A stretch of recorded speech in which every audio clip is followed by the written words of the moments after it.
ওগো আল্লাহ, ওগো মালিক, তুমি ছাড়া তো আমাদের আর কেউ নাই, তুমি ছাড়া তো আমার আর কেউ নাই। আল্লাহ গো, তুমি যদি মাফ না করো কে আমাকে মাফ করবে? তুমি যদি মাফ না করো কে আমাকে মাফ করবে? তুমি যদি আমাকে মাফ করো তাহলে তোমার কোনো দিকে কমবে না, তুমি যদি আমাকে মাফ না করো তোমার কোনো দিকে বাড়বে না।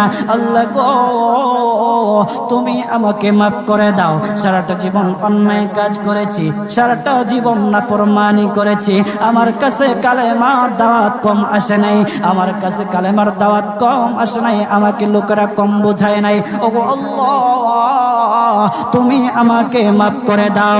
মাফ না করলে কোথায় যাব, কার কাছে যাব? বাবা যখন মারে তখন মার কাছে আশ্রয় নেওয়া যায়, মা যখন প্রহার করে তখন বাবার কাছে আশ্রয় নেওয়া যায়, বাবা মা যখন প্রহার করে তখন দুনিয়ার কারো না কারো কাছে আশ্রয় নেওয়া যায়। ওগো আল্লাহ, ওগো মালিক, তুমি যদি আমাকে মারো, তুমি যদি আমাকে আযাব দাও, ওগো আল্লাহ, কার কাছে যাব, কার কাছে গিয়া মাফ চাইবো? ওগো আল্লাহ, মেহেরবানি করে মাফ করে দাও। এইরকম কান্না করতেছে, কান্না করতেছে, চোখের পানি তার এমন ভাবে পড়তেছে, দাড়ি ভিজতেছে, দাড়ি ভিজে জমিনের মধ্যে চোখের পানি পড়তেছে, কান্না করতেছে। বান্দাটা কান্না করতে করতে করতে করতে আমার আল্লাহর কাছে এমন গ্রহণযোগ্যতা অর্জন করেছে, মহান আল্লাহ রাব্বুল আলামিন তার ডাকে সাড়া দিয়া তার জিন্দেগির সব গুনাহ মাফ করে দিয়েছেন। হযরত মূসা আলাইহিস সালাতু ওয়াস সালামের যুগের ঘটনা। একজন বড় পাপিষ্ট ছিল, জীবনে এমন কোন গুনাহ নাই যে গুনাহ সে করে নাই। তার গুনার প্রতি অতিষ্ঠ হইয়া, মানুষ তার গুনার প্রতি অতিষ্ঠ হইয়া গ্রামের লোকেরা তাকে হাত পা বেঁধে জঙ্গলের মধ্যে ফেলে দিয়ে আসে। জঙ্গলের মধ্যে থাকতে থাকে, কিছুদিন থাকার পর মালাকুল মউত যখন তার সামনে এসে উপস্থিত, এর আগ মুহূর্তে সে বান্দা আল্লাহর কাছে ডেকে ডেকে বলতেছে, ওগো মালিক, তুমি ছাড়া তো আমাদের আর কেউ নাই, তুমি ছাড়া তো আমার আর কেউ নাই। আল্লাহ গো, তুমি যদি মাফ না করো কে আমাকে মাফ করবে? তুমি যদি মাফ না করো কে আমাকে মাফ করবে? তুমি যদি আমাকে মাফ করো তাহলে তোমার কোনো দিকে কমবে না, তুমি যদি আমাকে মাফ না করো তোমার কোনো দিকে বাড়বে না। আল্লাহ গো, তুমি আমাকে মাফ করে দাও। সারাটা জীবন অন্যায় কাজ করেছি, সারাটা জীবন নাফরমানি করেছি, আমার কাছে কালেমার দাওয়াত কম আসে নাই, আমার কাছে কালেমার দাওয়াত কম আসে নাই, আমাকে লোকেরা কম বোঝায় নাই। ওগো আল্লাহ, তুমি আমাকে মাফ করে দাও। মাফ না করলে কোথায় যাব, কার কাছে যাব?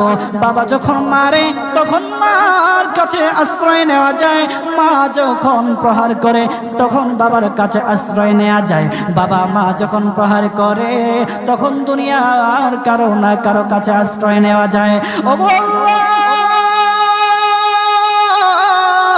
ওগো মালিক, তুমি যদি আমাকে মারো, তুমি যদি আমাকে আযাব দাও, ওগো আল্লাহ, কার কাছে যাব, কার কাছে গিয়া মাফ চাইবো? ওগো আল্লাহ, মেহেরবানি করে মাফ করে দাও। এইরকম কান্না করতেছে, কান্না করতেছে, চোখের পানি তার এমন ভাবে পড়তেছে, দাড়ি ভিজতেছে, দাড়ি ভিজে জমিনের মধ্যে চোখের পানি পড়তেছে, কান্না করতেছে। বান্দাটা কান্না করতে করতে করতে করতে আমার আল্লাহর কাছে এমন গ্রহণযোগ্যতা অর্জন করেছে, মহান আল্লাহ রাব্বুল আলামিন তার ডাকে সাড়া দিয়া তার জিন্দেগির সব গুনাহ মাফ করে দিয়েছেন। ওই বান্দাটা তাওবা করতে করতে করতে করতে হঠাৎ ইন্তেকাল করে। ইন্তেকাল হওয়ার পরে হযরত মূসা আলাইহিস সালাতু ওয়াস সালামকে মহান আল্লাহ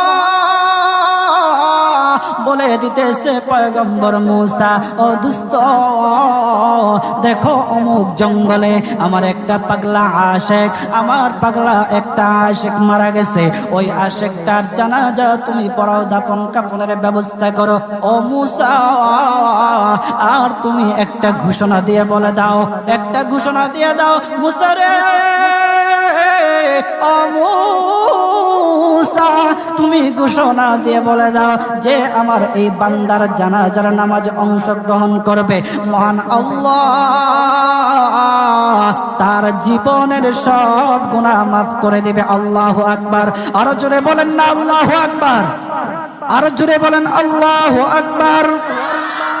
হাত উঠায়া বলেন আল্লাহু আকবার, আল্লাহু আকবার। মুসলমান বাবাজি গভীর মনোযোগ। হযরতে মূসা আলাইহিস সালাতু ওয়াস সালাম একটা পাহাড়ের উপরে উঠলেন। পাহাড়ের উপরে ওঠার পর তখন ডেকে ডেকে বলতেছে, ও উম্মতেরা রে, আমার উম্মতেরা শুনো, আল্লাহ রাব্বুল আলামিন একটা সুসংবাদ দিয়ে দিয়েছে। আমার আল্লাহ রাব্বুল আলামিনের একটা আশিক একটা ওই অমুক জঙ্গলের মধ্যে মারা গেছে, ওই পাগলা আশিকের জানাজার নামাজ অংশগ্রহণ করো। যদি জানাজার নামাজ পড়ো তখন আমার আল্লাহ তোমাদের জীবনের সব গুনাহগুলি মাফ করে দিবে। কেউ যদি নিজের গুনাহ ক্ষমা করাইতে চাও, কেউ যদি নিজের গুনাহগুলি ক্ষমা করাইতে চাও, তাহলে মহান আল্লাহ রাব্বুল আলামিনের ওই পাগলা আশিকের জানাজায় অংশগ্রহণ করো। তখন লোকেরা দলে দলে জানাজায় অংশগ্রহণ করার জন্য দলে দলে গেল, জানাজার নামাজ আদায় করলো। আদায় করার পর পয়গম্বর মূসা আলাইহিস সালাতু ওয়াস সালামকে বলতেছে, ওগো আল্লাহর পয়গম্বর, ও পয়গম্বর, যারা জানাজায় অংশগ্রহণ করার কারণে মহান আল্লাহ তার জীবনের সব গুনাহ মাফ করে দেবে, এমন মহা ব্যক্তি তো, এই মহান ব্যক্তিটাকে তো একটা নজরে দেখা দরকার, অবশ্যই দেখা দরকার, আমাদেরকে সেই ব্যক্তিটাকে দেখান। তখন মূসা আলাইহিস সালাতু ওয়াস সালাম বলতেছে, ঠিক আছে তোমাদেরকে দেখানো হবে। তখন যখন দেখাতে গেলেন, দেখানোর সাথে সাথে লোকেরা বলল, পয়গম্বর আপনি কি বলেন, এই লোকটাকে তো আমরা ভালো করে চিনি, ওই লোকটা বড় পাপিষ্ঠ ছিল, বড় অন্যায়কারী ছিল, বড় জুলুমকারী ছিল। ওগো পয়গম্বর, সমাজে এমন কোনো গুনাহ নাই যে সে করে নাই, সমাজে সব গুনাহ করেছে, সমস্ত গুনার সাথে সে জড়িত ছিল, সে জড়িত ছিল। তার গুনার কারণে আমরা অতিষ্ঠ হইয়া তার হাত পা বেঁধে আমরা তাকে জঙ্গলের মধ্যে ফেলে দিয়ে আসি। এই পাপিষ্ঠ বান্দা আল্লাহ তাআলার বড় আশিক হতে পারে কিভাবে, আল্লাহ তাআলার প্যারা হতে পারে কিভাবে? পয়গম্বর মূসা আলাইহিস সালাতু ওয়াস সালাম আল্লাহর কাছে ডেকে ডেকে বললেন, আল্লাহ লোকেরা কি বলতেছে আর তুমি কি বলো? ওগো আল্লাহ, এর সমাধান কি, এর সমাধান কি? সমাধানটা তো তুমি দিয়ে দাও। আল্লাহ রাব্বুল আলামিন পয়গম্বর মূসা আলাইহিস সালাতু ওয়াস সালামকে সমাধান দিয়েছে। বলতেছে, ও মূসা দুষ্ট রে, ও দুষ্ট, তারা যা কথা বলেছে, লোকেরা যে কথা বলেছে সত্য বলেছে, আমি আল্লাহ যা বলেছি তাও সত্য বলেছি। ও পয়গম্বর মূসা, তারা যা বলেছে সত্য বলেছে। ওই বান্দা বড় পাপিষ্ঠ ছিল, ওই বান্দা বড় অন্যায়কারী ছিল, কিন্তু শেষ বয়সে আইসা তার হাত পা যখন বেঁধে, তার হাত পা বেঁধে যখন লোকেরা জঙ্গলের মধ্যে ফেলে দিয়ে আসলো, তখন সে আমার কাছে এমন ভাবে কান্নাকাটি করা শুরু করে দিয়েছে, এমন ভাবে তওবা করা শুরু করে দিয়েছে। আমি আল্লাহ তাআলার এত দয়া,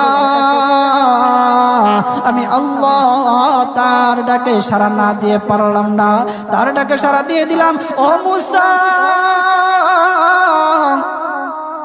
সে তাওবা করার সময় যদি সবার জন্য সে তাওবা করত, যতজন লোকরা বেঁচে আছে, যতজন উম্মতেরা আছে, যতজন লোকেরা আছে, সমস্ত লোকদের জন্য যদি সে আমার কাছে তাওবা করত, আমি আল্লাহ তার তাওবা মুহূর্তের মধ্যে কবুল করে সমস্ত বান্দাদেরকে মাফ করে দিতাম। সুবহানাল্লাহ জুড়ে বলেন, লিল্লাহি তাকবীর, নারে তাকবীর। কত দয়ার আল্লাহ! একটা বান্দা সারা জীবন গুনাহ করেছে, অন্যায় কাজ করেছে, শেষ বয়সে আইসা শুধু আল্লাহকে ডাকছে, আল্লাহর কাছে মাফ চাইছে। আমার আল্লাহ রব্বুল আলামিন তার পিছন দিকে আর তাকায় নাই, আমার আল্লাহ রব্বুল আলামিন তাকে মাফ করে দিয়েছে। সুবহানাল্লাহ। এখন যদি আপনারা মনে করেন এখন তো ইয়ং আছি, কয়দিন পরে তাওবা টাওবা করে ভালো হয়ে যাবেন, এই সুযোগ আপনি নাও পাইতে পারেন বাজা। যাদেরকে বলা হয় যে কিছু লোক আছে আমাদের সমাজে, যদি ওদেরকে বলা হয় যে ভাই দাড়িটা একটু রাখেন না, নামাজটা একটু পড়েন না, একটু বয়স হোক, পোলা মাইয়া বড় হোক, দাড়ি রাইখা দিন, আছে না এরকম? আপনি কি বিশ্বাস করেন আপনার পোলা মাইয়া বড় হইব? সেই সুযোগ আপনি পাবেন? কতটুকু গ্যারান্টি আছে বলেন? বাবার আগে ছেলে চলে যায়, ছেলের আগে বাবা চলে যায়, আবার নাতির আগে দাদাও চলে যায়, আর দাদার আগে নাতিও চলে যায়। ও বাজার, সময় নেই, সময় নেই। গভীর মন দিয়ে একটু চিন্তা করেন, চোখটা বন্ধ করেন। মাঝে মধ্যে আমার এমন উপলব্ধি হয়, চোখটা যখন বন্ধ করে দেই, বন্ধ করে দিয়ে যখন চিন্তায় লাগে, তখন মনে মনে ভাবি, হায় রে, এত কিছু কার জন্য করতেছি? এই মুহূর্তে যদি মালাকুল মউত আমার সামনে আইসা যায়, আমাকে নিয়ে যায়, আমি তো সাদা কাফনের প্যাকেট পেয়ে যাব। এই সম্পদ নেয়ার জন্য, আমার জিনিসপত্র নেয়ার জন্য আমার আত্মীয় স্বজনরা খাড়াখাড়ি, আমি কার জন্য কি করতেছি? অন্তরটা তখন ফেটে যাওয়ার মতো। আমরা কি করতেছি? কার জন্য করতেছি?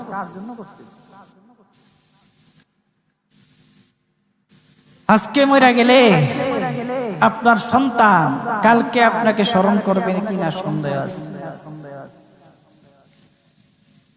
কিছু কিছু ঘটনা এমনও ঘটে যে বাবা মারা গেছে, সেই সন্তানেরা সম্পত্তি বন্টন করার জন্য বাবার লাশটা পর্যন্ত দাফন করতে দেয় না। আমাদের সমাজে এগুলো দেখা যায় না? আপনি কার জন্য কি করতেছেন? কার জন্য করতেছেন? কি করিলাম দুনিয়াতে আসিয়া,